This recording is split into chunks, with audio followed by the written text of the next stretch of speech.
Well, you'll notice that the number of this PowerPoint is not sequential, that we have one missing PowerPoint. And let me explain. That PowerPoint was on fraud. And since you have an excellent course in fraud that you can take, I don't believe I can add anything to that course.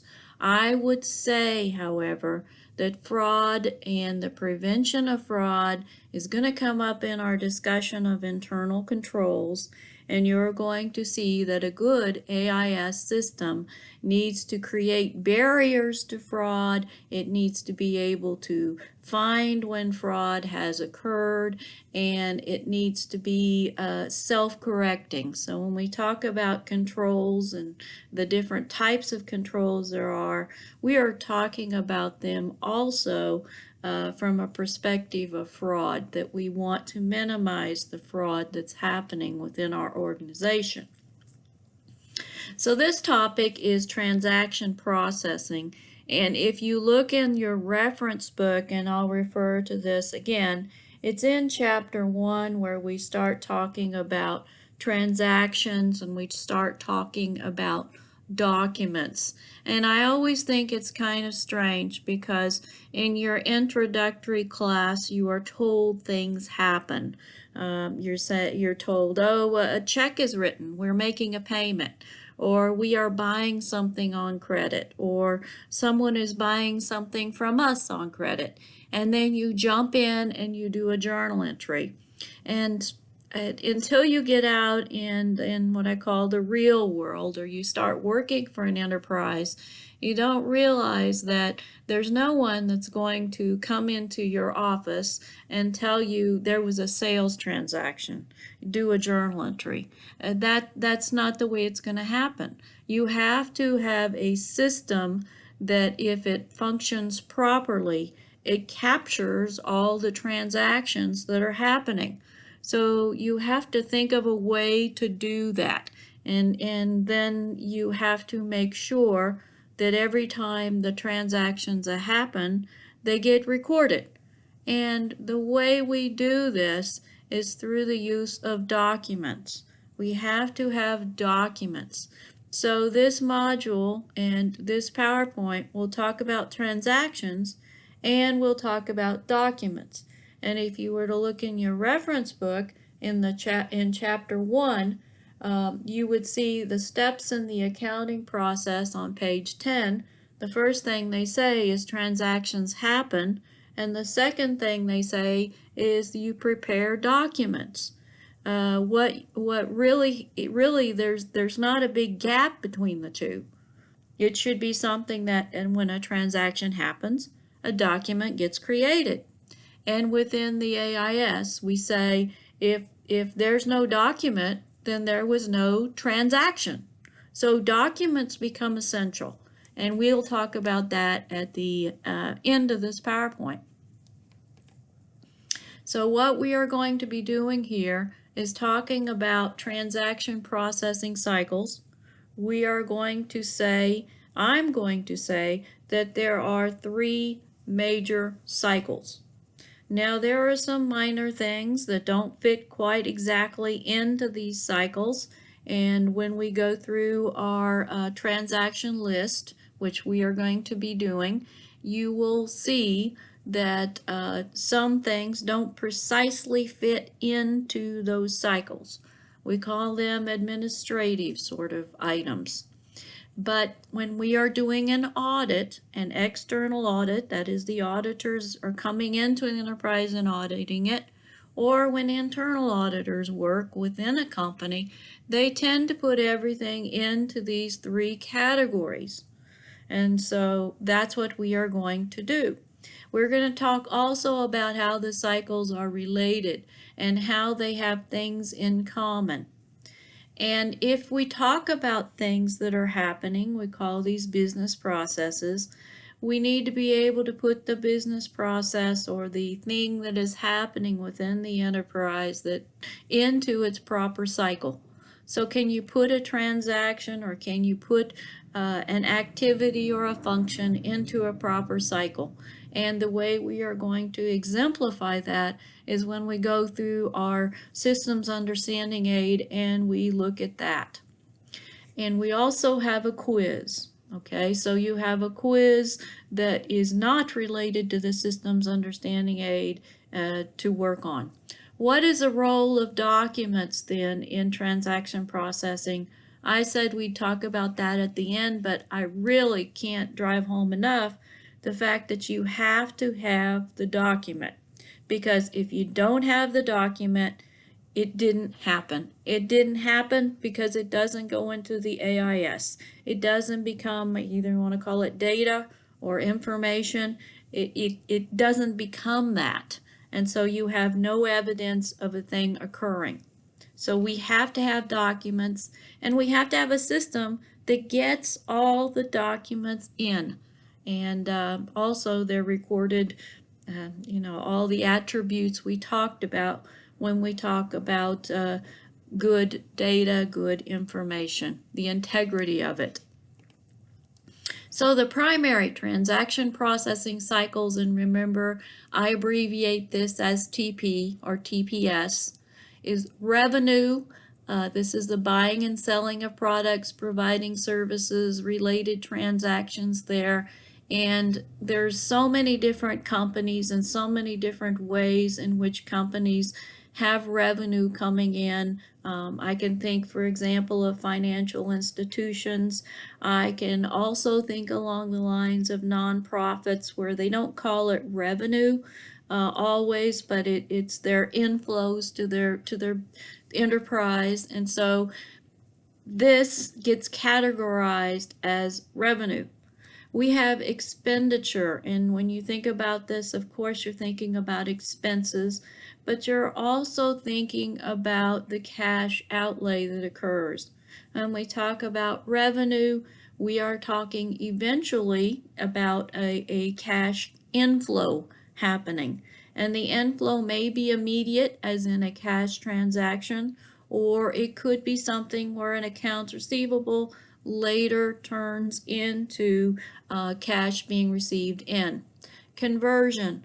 Conversion is the process by which we accumulate costs and we convert labor, material, overhead into products, and we call that our finished goods inventory.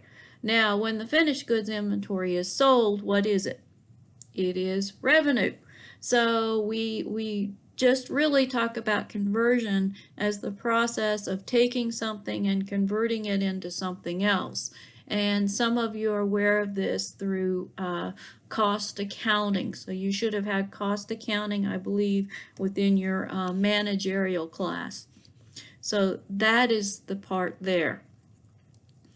The overview of this transaction processing, then, we have subsystems that exist within these cycles. As we said earlier, we cannot think of the AIS as standalone because it exists, it kind of permeates throughout the enterprise, and below it you see different things happening. So within the expenditure cycle, we have, for example, the process of buying items, and there are individuals whose job it is to buy. In retail, where I have some experience, we call these the merchandising department or the buyers, and the individuals would go to market, and they go to market several times a year, and they have a budget they use, and they determine what's going to be purchased.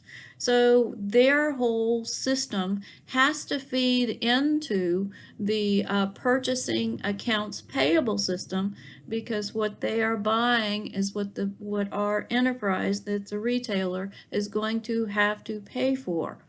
And then after we make this agreement to buy, there's a cash disbursement. A disbursement means a cutting of a check. It means a payment. And of course we have payroll. We have all kinds of expenditures that are done, by the way, that don't fit directly into these categories of subsystems, because you think of a business as paying the rent, paying the utilities, paying for miscellaneous expenditures. And we talk about the expenditure cycle. We will have separate modules and PowerPoints which would discuss some of these items. In conversion, you're talking about bringing things into production, and you're again accumulating. So of course you have things like logistics which go into this.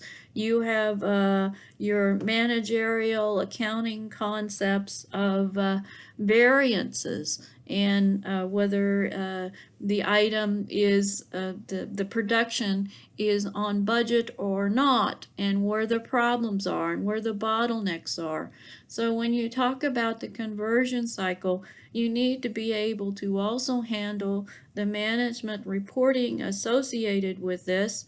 And there's also systems that link into expenditure here, because you're thinking about having the materials on hand to bring them into production. You're thinking about paying your employees, and you're paying your employees. So here you see the lines that go up and down over here. You need to see that actual conversion and the work of conversion is tied in to the purchasing and the expensing and the incurrence of expenses over here. When we have these things, then, as we said a moment ago, becomes finished goods, and finished goods is sold, and when it's sold, you're into the revenue cycle. So of course, we have cycles, but the cycles are not exactly standalone, because when we look at the whole business and we look at it completely, you can look at it as we did previously from a sort of an organizational perspective, and you can see how things permeate through. But you can also see here in a flow perspective how things are all connected. So to think of AIS as completely standalone is wrong. And you can also see how important we are to an enterprise. We are essential to an enterprise. In this, you see that again. Transaction processing. A financial transaction is an economic event that affects the assets and the equities of the firm, is reflected in accounts, and is measured in monetary value and in monetary terms. So the transaction processing cycles that we have economic events. So an economic event occurs. How do we get it recorded? It has to go into the document, and when it goes into the document flows in and gets recorded in our general ledger system. Then it gets journalized. We call these journal entries. So in previous class, you just jumped right in there and you did a journal entry. And that's what you did. There's so much that has to exist before that point. And then, of course, going from the journal, we need to be able to support it, so it goes into financial reporting.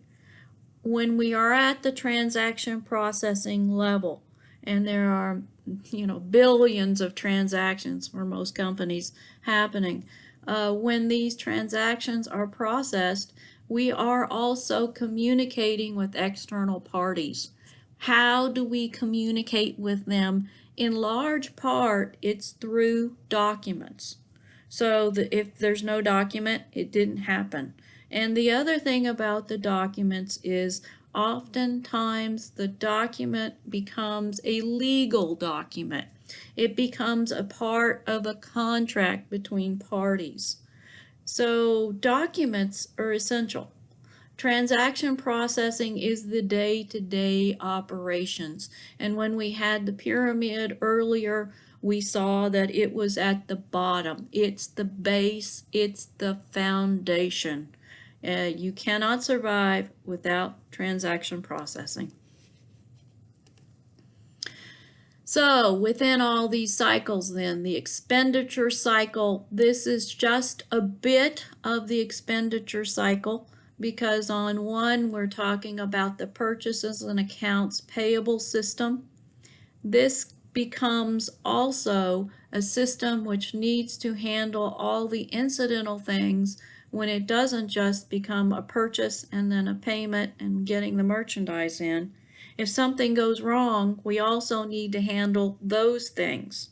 So when you see this and you see the brackets there that I have under 1, what happens if the purchase isn't perfect and we need to return it?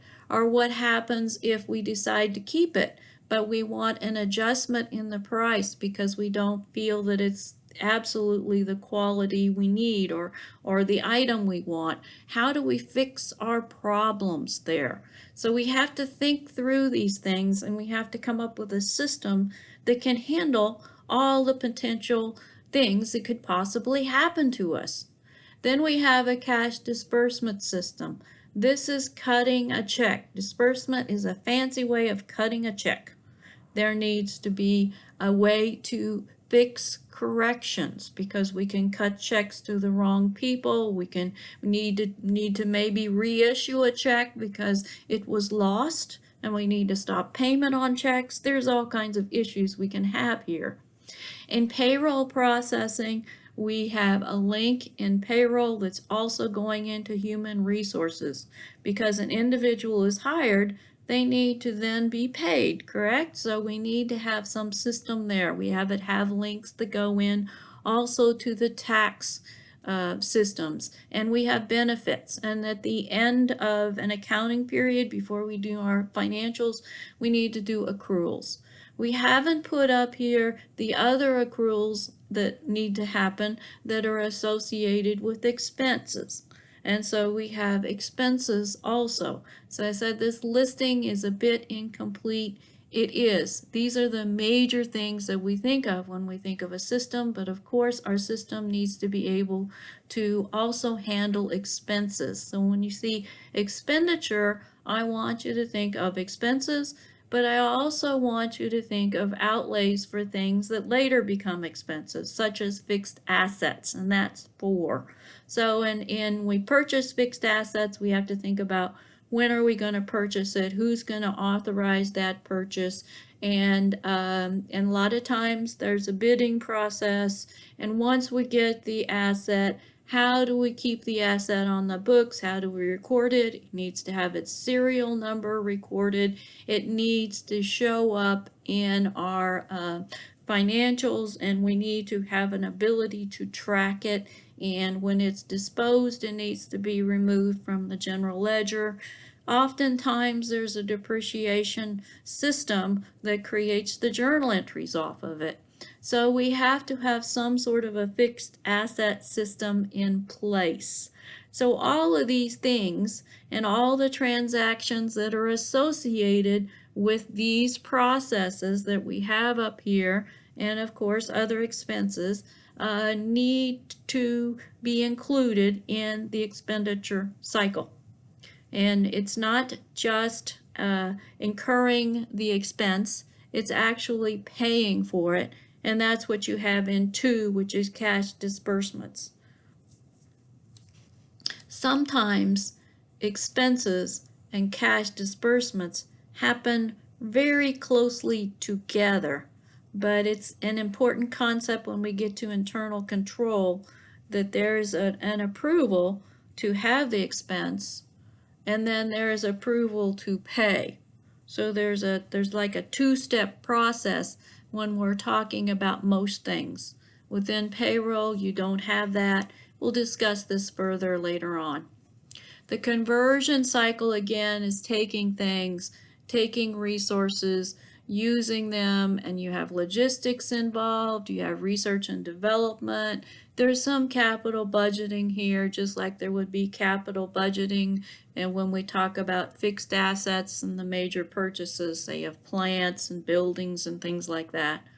The scheduling and resource management, effective efficiency. I mentioned the standard costing model coming in there, and quality control, operations, when you're going to continue producing, when you're going to close down a plant temporarily, all kinds of issues here The AIS system has to support management's decision making in this area. It also has to support the communications which needs to be done so that production can continue. And then cost accounting, we're talking about tracking the costs through the system. And when we do this, again, it's management decision making that happens, but it's also being able to accumulate costs and create your general ledger entries and that lead to financial reporting. So again, when we talk about AIS, we're talking about transactions, and the transactions that occur become a part of these three major cycles. And what you typically see in conversion is listed here. I'm going to tell you right now that typically all enterprises have some conversion. It might not be that they have a manufacturing plant, but most enterprises have some sort of conversion, and you may hear me say all, because I think you can, if you thought long enough, you could come up with a conversion for almost, I hate to say all, but most enterprises. If you were a retailer, for example, and you had a garment that came in and the garment needed to be cleaned before it could be sold. This happens a lot, by the way. Your retailer sends it out to the cleaners. What happens to the cost of cleaning that garment? You're right, it gets added to the cost of the garment. Well, that accumulation of cost is conversion cycle. What happens to a retailer when they have products that they sell under warranty and they have to fix those products? Well, that's a cost, isn't it? Isn't it a cost that you have to track? So that's a conversion type operation right there. Fixing or converting a product from its substandard state to a standard state. You're applying costs to get it there. So I'm going to say all, okay? I'm going to say all, and someone will come up with some example, and I'll have to think a day to come up with how I can explain how the conversion cycle happens within this enterprise, but I bet if I have long enough time, I can come up with an example for you.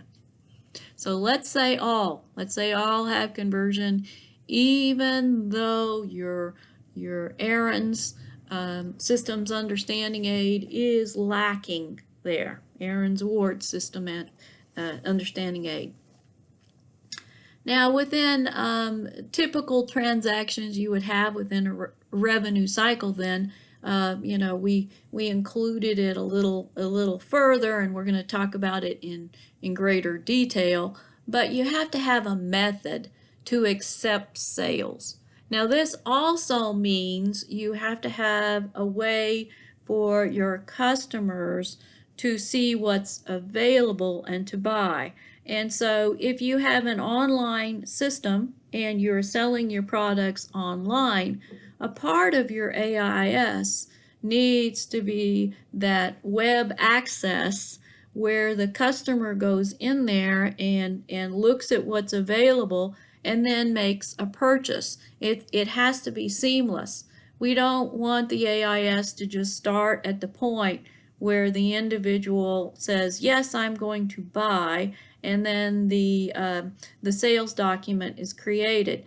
We need it to be so that it can handle the inquiries, okay? So we say sales order processing because it really has to start in the steps that lead up to the sale. It has to be a seamless integrated system. Your customers' online sales, they don't want to go on and look at something and say, this is what they have available, and then go to another website and buy. It is all seamless. So when we look at AIS, we can talk about all these systems that are all related to it, and it has to be so integrated that when we look at it, we see only a process that's happening. And that seamlessness is important in sales because you'll lose sales if it doesn't happen. You need a way for the customer to be able to return the merchandise. You need to have it so that they can return merchandise if there's a problem. So all of this process needs to be integrated into the revenue cycle. And then when they pay, it's also a part of the revenue cycle. And you have to have a way to process the checks that are coming in for payment. And we will talk extensively about cash receipts, and we'll talk about internal controls. And again, you're getting into the area of fraud, but we'll talk about it because we need to talk about it when we talk about it in cash receipts processing and banking and all of that. So the cycles, you can't really see them as exactly standalone. There is integration also within them in the specific functions that are happening. In our packet, you are going to see a blue list, and I want you to note that it is the blue list. At the top on this transaction list, it says document number 1, okay? And one of the activities I have is for us to go through the transaction list and divide our transactions into one of the 3 cycles. I believe that there is one item that is questionable, that is to say it doesn't quite exactly fit into any of the cycles. And then we have another item which I would say is not really a creation of a document per se. It is really an adjustment which is made to a database. So if you want to stop this video a moment and get out your transaction list from your packet, it would be a good idea, and then we'll continue.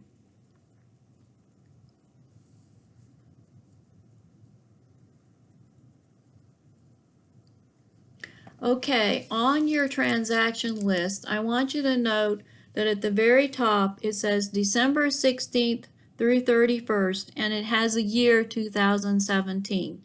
I really do not care what year you put on your work when you complete it. I'm mainly going to be looking at the date or the day of the year, so the month and the number of that day, and not the specific 2017, 2018, 2020, because I know this is dated 2017 and we aren't in 2017, and I understand how easy it is for us to not write 2017, but to write the year we're in. It says here at the very top, these are the transactions, and these are the transactions which we will be recording this semester. And if you'll recall from a previous module, I said we aren't going to be using this sequentially. We are going to instead be recording according to the cycle. So what we have to do is we have to put these items in their cycle, their right cycle. So one of your exercises, one of the things we're going to be doing, and you'll see this as an assignment or a quiz in Canvas, is to put these things in their proper cycles. But I wanted to talk about this while we have it in front of us, because we'll be working with this throughout the semester until we actually finish up our month-end work in the packet. We'll be working with this transaction list. First, under December, you see a symbol, and you've been seeing this symbol. And this symbol is the flow charting symbol, and it is the flow charting symbol for a document. It looks like a piece of paper that's been ripped, and ripped in a very bad way because it doesn't go straight across the bottom. It goes up and down, doesn't it? So this is a document. And in this, it says yes. And when you see a yes there, it means you're going to have to look for some documents. And it means that you're going to make some alterations or some changes. It could be that you are going to complete a blank document, or it could be you are going to do something with the document. It says here, follow flow chart on page 21. No recording occurs at this time. It's a cash receipts pre-list. You need that apparently. And then it says file this document in the temporary file tab. What we are not going to do is file away these documents. I would suggest that when you work through the documents and you use all your documents, you paper clip them together and keep them in a separate manila folder, or keep them in something, a box or something, all paper clipped together as you use them, because it's easier that way than to constantly go through all the documents that are in your packet to find the ones you've used, the one you need to use, because some of the documents you will have started to use and you'll use again, but for the most part, you'll be starting with clean, fresh, blank documents, and you'll be working with those. So therefore, once you get all the documents used in a particular day on a particular transaction, and that's how you can tell there's two transactions on this page, I would say. Once you get that first one for December 18 with the validated deposit receipt done, you clip everything together and you set it aside.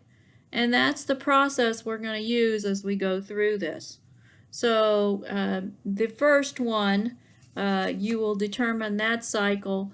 The second one, you're going to determine that cycle. And you can only use the 3 cycles for this, except for, and I'll tell you about this, the one on December 18th at the top of page 2.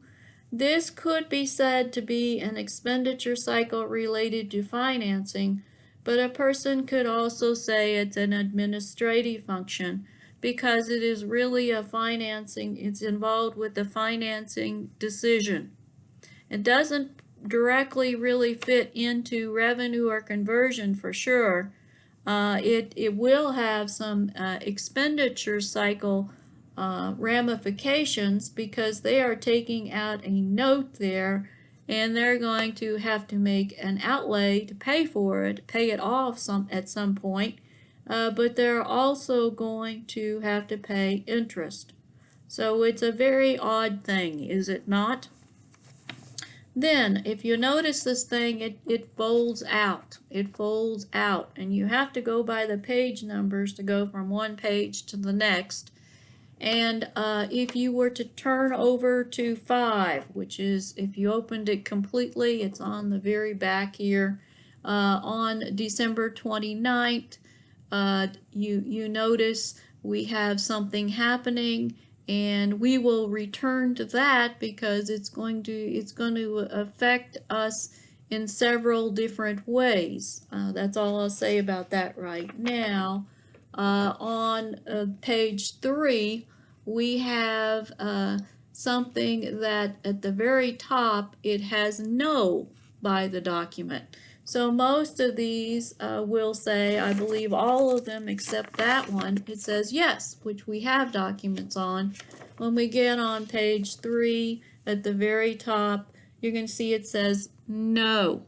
What you're going to be doing when you get to that one, though, is you can still put it in a cycle. You can still technically put that in a cycle, and when you read it, you should be able to see which cycle it's in. But what they're saying is there's no documents. Now, it isn't that there are actually no documents. They have no documents to support it within the systems understanding aid.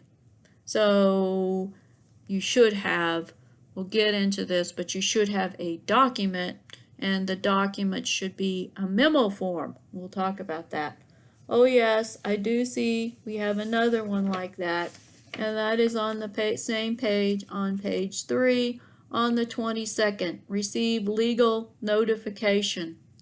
If you get legal notification, it says no for documents. Well, don't you suppose if you get legal notification, there would be a letter from the law firm? So there is technically a document. And I'm going to bring this home at the end because we're going to talk about documents.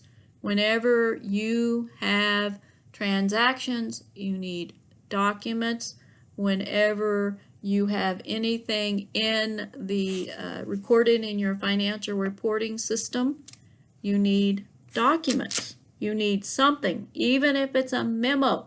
So you don't do journal entries ever without support, and the support is a type of document. Okay, so you'll have an exercise in Canvas associated with this slide in the PowerPoints, and we will return to it, and now you know what you'll be using with it will be the blue. Make sure it's the blue one. I think you might have one in there that is green. And just so we make sure we've got the right one, I'm going to tell you it says on December 18th, validated deposits receipt number 11 for $7,931.96. And then if you go down to the second one on the 18th, you also notice that this has 120 basketball pole pads, 80 basketball bags, 30 portable inflation pumps, and 75 trainers first aid kits. In other words, the details are going to be different on the green one than the blue one. Be sure you're working in the blue one, which is document number 1, and it looks like this. Oh, the other thing is at the very bottom left-hand corner, I see an A. Do you see an A? I don't believe that the other one has an A at the bottom. You correct me if I'm wrong. So make sure you've got the right one. This is very essential because if you don't have the right one, all the numbers and all the work you do in the semester is going to differ from what we are doing. You're going to be completely lost at some point because we'll talk about some number and you're like, where is that number? I don't see it. Documents then, as we saw on our transaction list, are necessary. And if you don't have a document, it didn't happen. Without a document, it doesn't get into the transaction processing system, meaning it doesn't start going along the lines and end up in your general ledger, which means your financial statements will be wrong. Okay, and another thing while we're talking about it then is the accuracy of the documents has a direct link into the accuracy of your financial statements, right, and your general ledger. And it also affects, I'll say, your dealings with the customers, your dealings with vendors, because if you've got these things wrong, the documents are also what the outside parties are going to be relying on. So there's some serious ramifications if you have a bad transaction processing system. I don't believe today you're going to be in existence very long. When we talk about documents within the Aaron's Ward Systems Understanding Aid, you will have paper documents. This is manual. And this is not what most businesses do today. Most businesses are either digital, having no paper documents, or they are a hybrid in which they have some physical documents. If a business wants to be all digital, wonderful, but you realize that they are dealing with outside parties and the outside party may not want to go digital. So their hybrid happens a lot, and digital is a close runner-up if I had to put these in some order. When you buy online, you will notice what you have is something showing up on your screen. Say you're buying from Amazon. Maybe you bought books this semester and you bought your books online. You made a purchase online. It was a seamless process, and to that company, it was a part of the revenue cycle. and from your side you see things all in the digital version. You could, if you desired, print out that purchase. You could print out what you did there. They will probably send you an email, and you could go in there and you could print it out. This frequently happens. Also, when you get what they have sent you, you will get a document in the box, won't you? And the document you get in the box oftentimes will let you return the item. We'll talk about that. That's called a turnaround document. But I wanted to bring home that it's a paper document. So even these systems that you use to purchase items online seems like a digital relationship. It becomes hybrid when they send you that physical document in the box, the packing slip, or the return item, or the invoice, or whatever they're sending you in the box. That's an example where you have a hybrid sort of a situation within the cycle. Documents are often needed in the authorization process. In this authorization process, if I can return to the manual digital hybrid analogy, oftentimes when we make when an individual within a company, for example, makes a purchase, if it is over a certain amount, they need an authorization of someone at a higher management level. Instead of creating a document that needs to be signed, these approvals may be routed through a system and show up on that individual's screen as tasks that need to be completed. Then that aspect of it, you have the document, and that individual is looking at it, and they're looking at it on their screen. And so their view of it is a digital view of the thing. So the hybrid happens a lot. You will use approvals for purchases, as I just mentioned. That includes fixed assets. You will use approvals also for sales. And when we run through all these cycles, you are going to see that there's an authorization process in some instance in all of the cycles. And so you need a way to approve, and an easy way to do it is to link the approval to the document, so you have a document being presented and it can either be approved or not. But you have to have those documents. Documents are essential. They validate that you have a properly functioning AIS. And when we work with documents and when we start talking about internal controls, one thing we're going to do and we're going to see is that the documents have a sequential number. The documents are numbered. So if we have a missing document, it's an indication that we need to find the document, because the document that's missing indicates something happened. And if we don't have that document, it doesn't get into the general ledger system. We have an incomplete general ledger. We have an incomplete financial reporting system. We have financials that are incomplete. So the documents validate, and we need to keep track of them. We need to store them. And so that's what we say down here. Documents should be viewed like assets. We need to keep them, and we need to limit access from hacking, but also from people within the organization. There we're getting back to the schemata thing we were discussing previously. When we have these documents and we have a properly functioning AIS, you are going to see a chain of documents, and so also then a chain of events or chain of things that are going to be happening along the way. So one document leads into another document that leads into another document. In IT terms, this sets us up for a database approach, because we need to have things that are linked together somehow. And when we do this and we create the documents that are linked, it creates what we call an audit trail. So the audit trail is evidence, and documents are evidence that something happened. It's evidence that this thing happened, and then we have the next document in the sequence, and we say, well, then that thing happened. And then we have another document, well, that thing happened.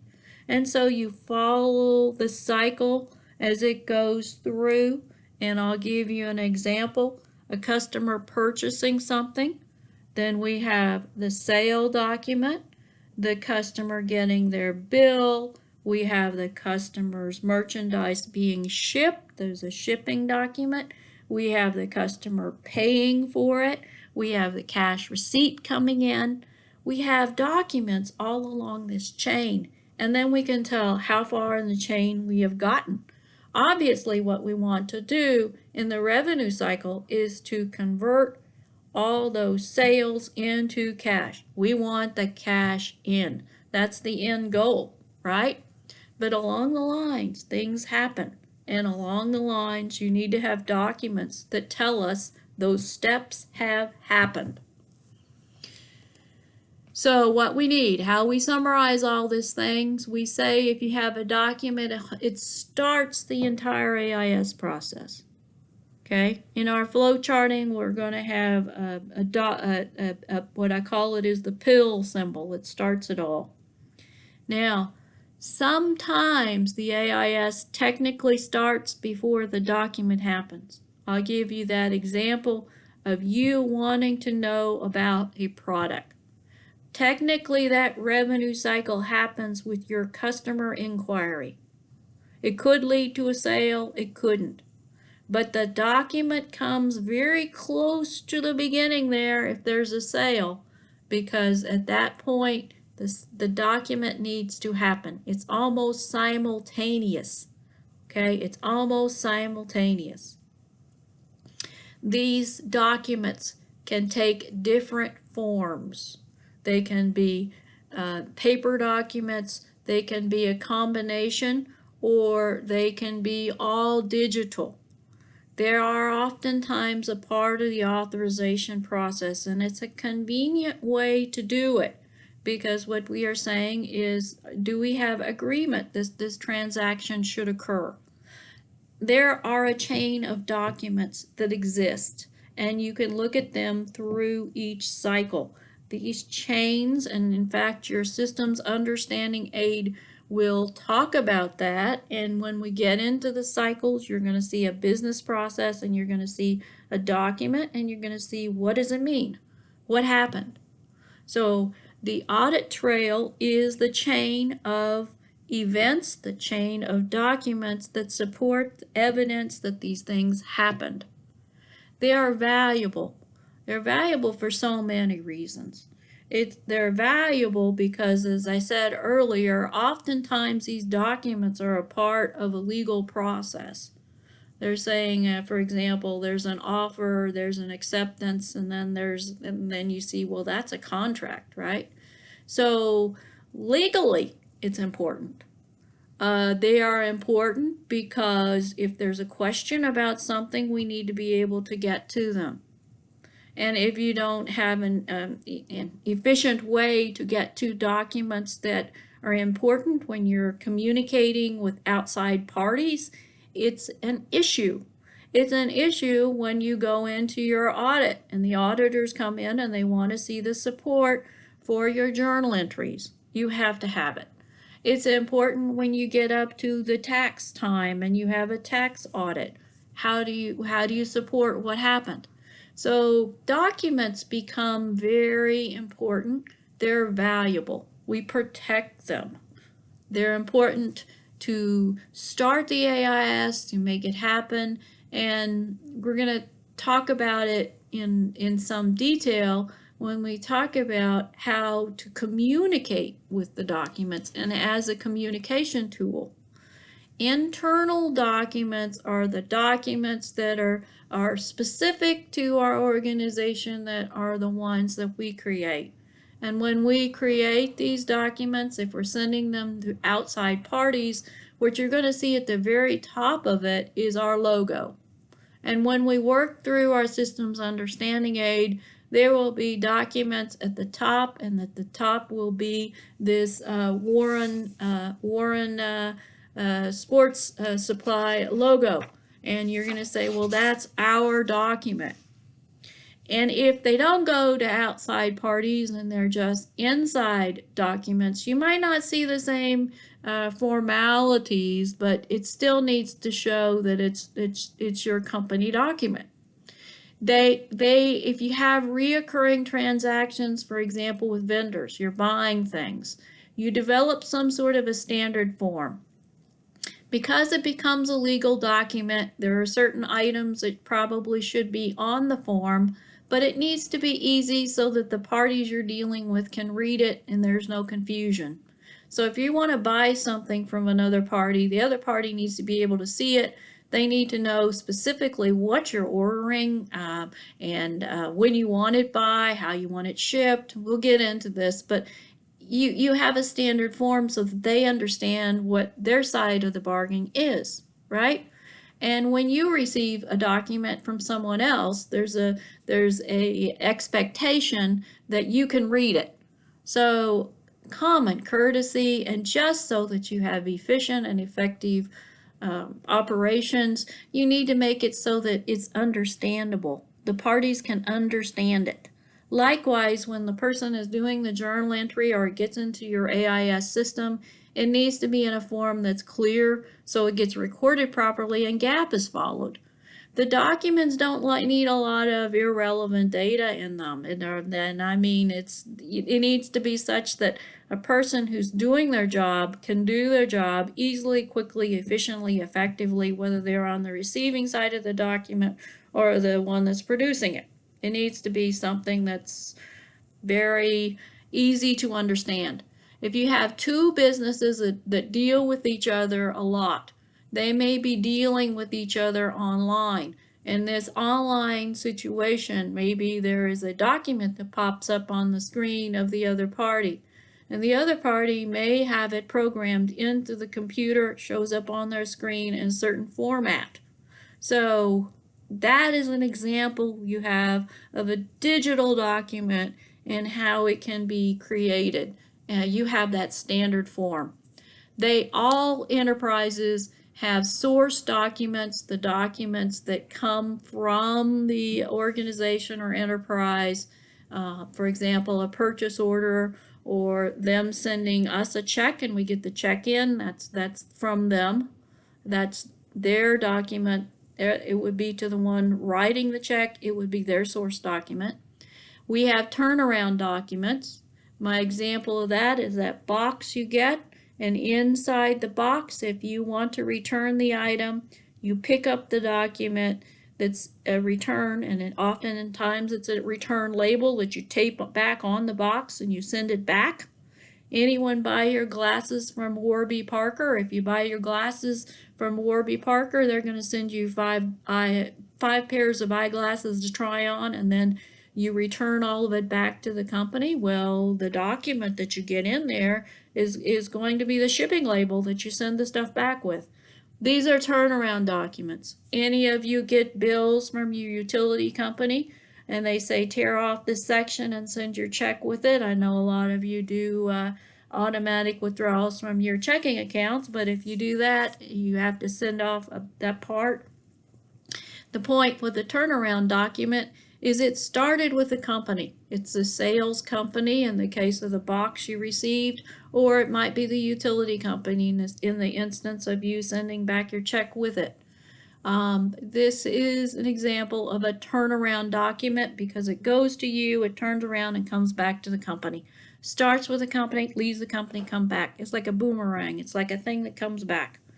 The other important thing that a lot of students miss, and it's very, very, very important, especially when you have an audit, is when you do a journal entry. I don't care if it's an adjusting journal entry at the end of a month or at the end of a year. These journal entries need to have support, and we support it by documents. Someone writes a memo. It could be that it comes from a subsystem that's making the calculations. For example, if you do a journal entry debiting depreciation expense and crediting accumulated depreciation, you might have a software package that calculates your depreciation based on your fixed assets, which is quite common that companies have this now.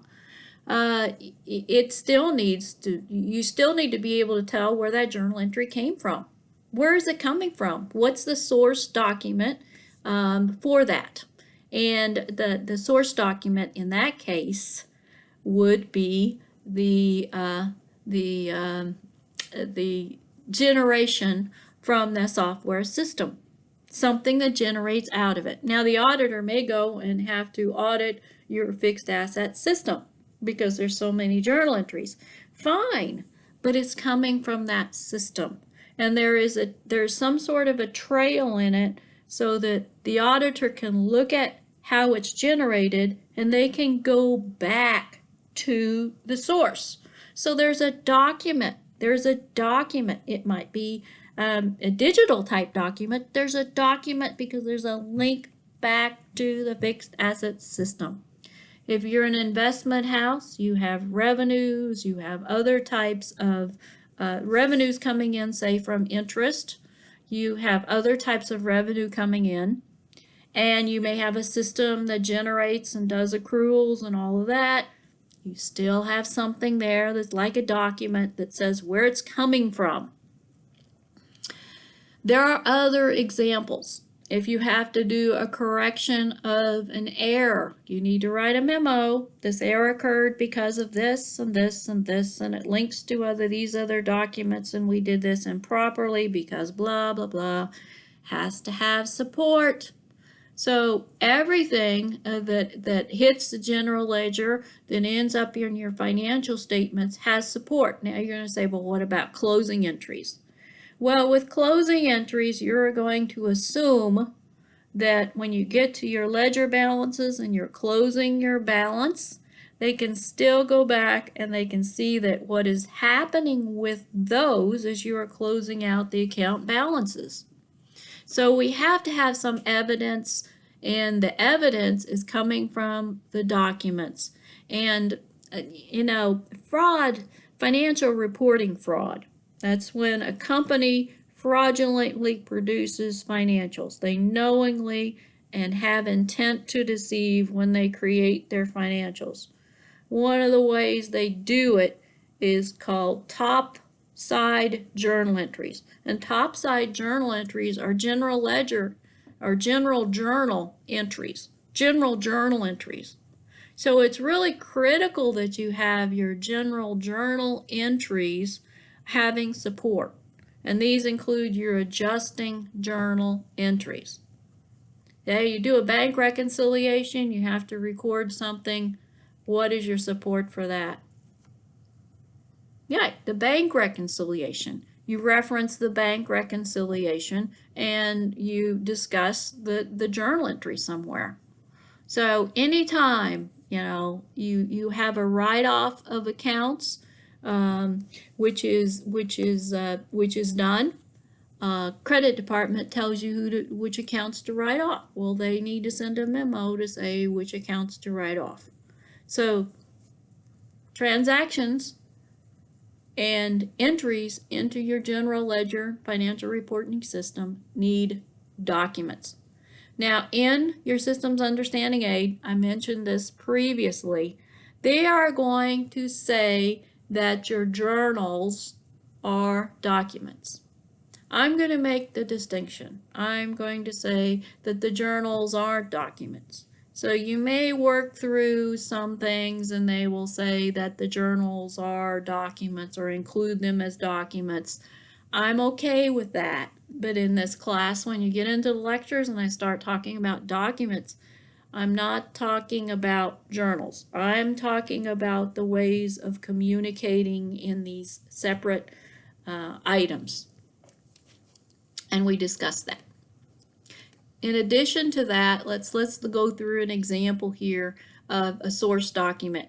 When you go to Walmart, the transaction processing will record a transaction. The transaction goes to the general ledger, but it also affects the inventory. It shows that inventory has been used up. It also creates a liability for sales taxes that the company has to pay.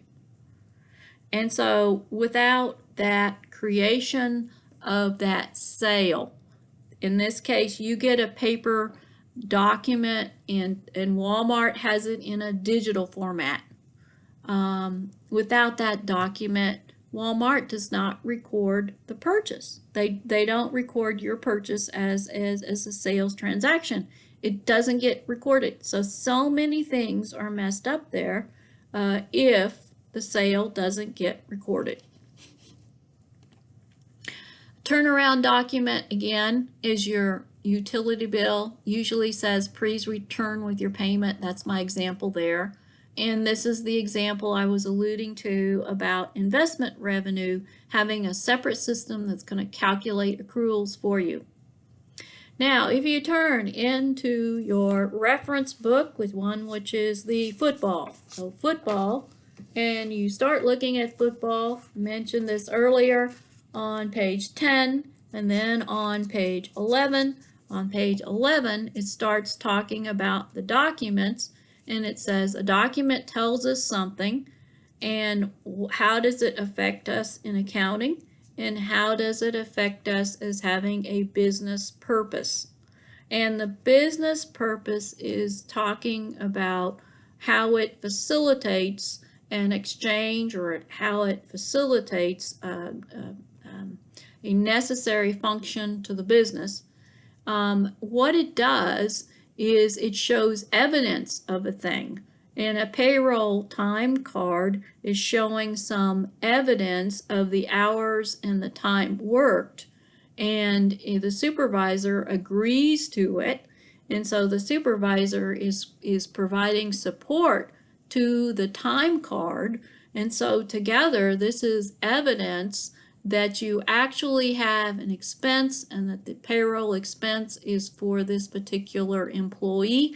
And it's also evidence that you have a liability and amount which owed to the employee. So you think of documents as showing evidence that something happened. In the accounting purpose, you see that they create journal entries and you see the things that happen there. Notice down here you have also listed a monthly bank statement. And I did not say it created a journal entry, but usually when you're down here and you do the reconciliation, you're going to have journal entries. You all know that from having done bank reconciliation. This one here is an external document which is coming into us. So your documents can be internal, they can be external. And this one's an external coming from the bank, and it would have the bank's logo on it, right? So this is page 10 and page 11. And on page 10, you have an example of how that transactions occurring and then preparing documents is the start of the cycle. And it's the start of that accounting cycle, which is a general ledger financial reporting cycle. And it is then on again, page 10. And it shows how that happens. On page 12, you will see that the next step we get to is recording in the journals, and then it goes into a discussion of the journals. So this is the link into your reference materials for this particular PowerPoint. If you want to, I suggest you also turn over to chapter 3. And if you look at chapter 3, and I'm going to have you go to a page, and I'm going to ask you to turn to page 34.